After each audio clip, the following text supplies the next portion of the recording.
So we're on to the drying process with Kayla because we already clipped nails and we already smoothed them, and I leveled her pads with scissors.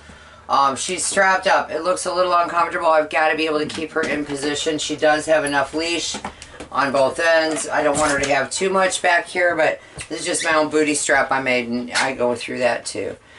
So there's two different kinds. There's, first of all, you've seen what I've used so far. This, hardly. But if it's your first time on a dog, I recommend pre-brushing them for sure if it's your first time.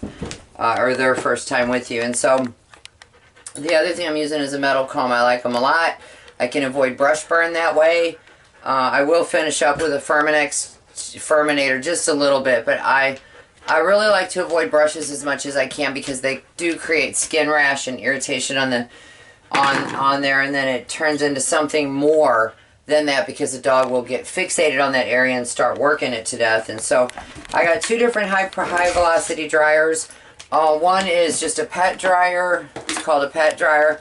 I like it a lot because it forces out a lot of air fast, but it uses a little bit more energy. So if I'm working with my battery system on board, I'd rather use my Flying Pig groomer. Right up here, Luke. Hope you're paying attention, Luke. My Flying Pig right here, because you can see it uses 1400 watts is the top that it uses, and this guy uses 2300 watts or something. So if I'm running on their electric or my generator on board my other mobile, then I use this dryer. Okay, so I'm going to got it on high volume, high everything, high heat, high power. Here we go, and it's going to get loud, but I want to show you the direction of this blow and how this works so quickly and rapidly, and you can get this dog done and you're finished. Turning my power on. I'm starting at the bottom down here. I'm not even messing with these paws. Remember, I'm going to come back through and towel dry them one more time, as a matter of fact. So I'm going straight up from here, from leg level, from her Achilles. And here we go. Loud. I want to start low, and I want to stay just above my comb. Are you getting a real good look here, Luke? Because I did one shed actually, and we weren't able to get it because we didn't have good direction. I'm working my way up, pulling that fur loose as I go.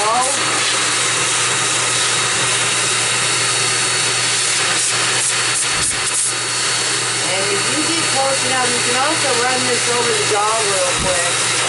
Start up here, hold it in all the way to the skin.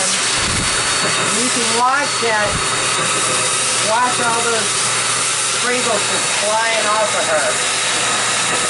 And that'll help get rid of some of that for you. Help reduce that, all that wetness. It also spreads her fur out. It divides it so that it can air dry a little bit while you're going through other areas. Look at this.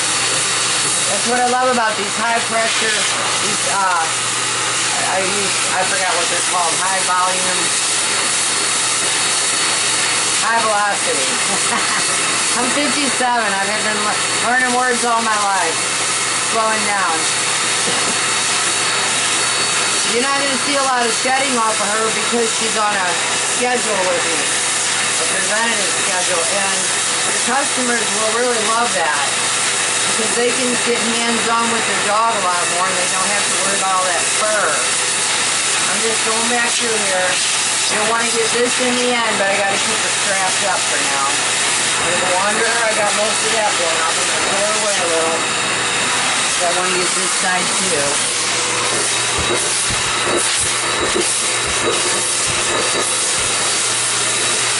You can, if you wanted, you can start in the front, start combing there. That way you're blowing all your wetness backwards. But I'm going to be honest with you, I feel like it's more thorough to start back there, so that's what I do. But I'll go ahead and clean that out a little. I want to see if we can get her done in record time today. I'd like to try different methods, you know, that I learned. I've been doing this 15 years, but you can always, since 2011, let me be honest.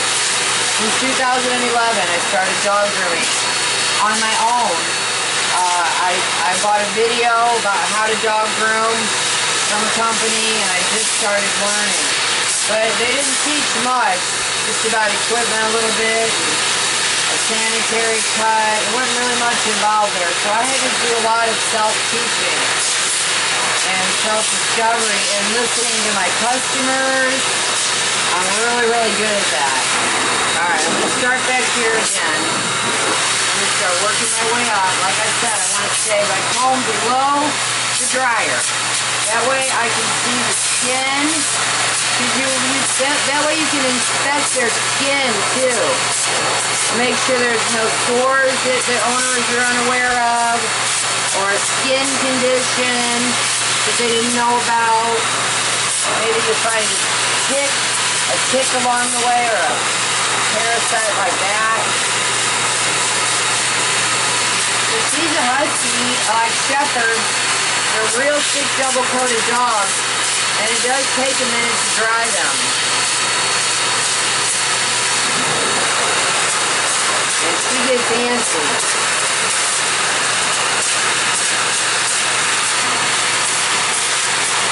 So we're just going to keep on working over the comb. Look at this, there's hardly any fur coming off of her. And honestly, it's really because I see her every 2 months, but every 8 weeks. Get that right, 8 weeks. When they say, oh, every couple of months, you say that's 8 weeks.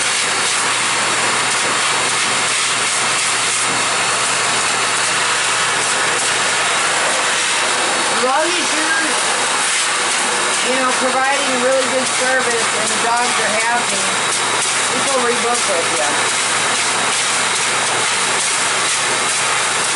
So this looks about done. I'm going to run my hands through that and feel it.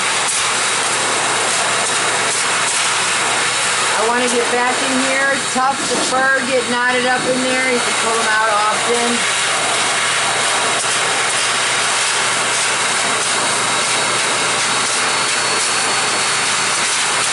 You can move the dryer around in a circular motion. I like to hold everything up close at the head because I have a lot more control over my equipment then. And I don't want this to get away from me. I'll show you what happens when it does. Ready, Luke? Dryer got loose. That's why you don't want that to get away from you. And when it gets loose, it blows all that hair up, all around your mobile. Damn, girl. We getting there, we are. We're filming, I appreciate it. So this whole leg is done. Hang on. Hold on, she really wants to turn around. And I really want to let her. I'm just getting the top of the tail. Tails are for the end for me, because this is the last job I do.